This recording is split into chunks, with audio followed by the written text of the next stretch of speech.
So the difference, some people get them kind of confused, and they can kind of work interchangeable. And it's just a matter of, I think, technical, somewhat technical terms. The difference between an oath and a vow.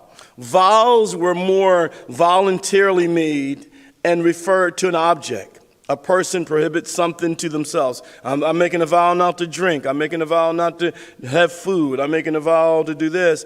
Or vows had something to do with, those type of things, and refer to things more than anything.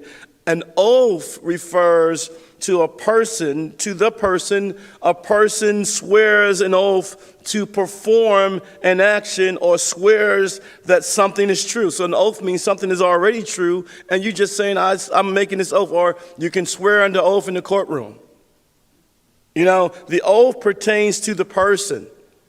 So an oath can be public, whereas a vow oftentimes can be private. I'm making a vow to the Lord. Nobody knows about it but you and the Lord. Nobody knows about it but you and the Lord. But once a vow is made, it still was binding.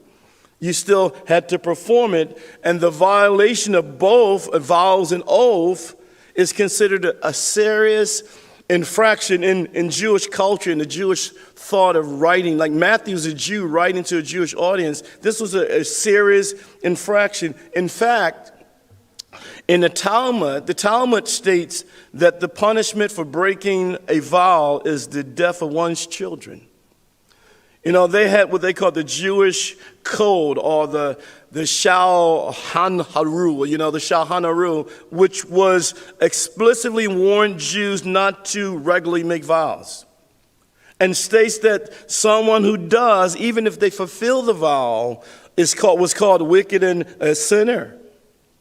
So many of an observant Jew, they have this practice, what they would call the Bli Nadir. Bli Nadir just means without a vow.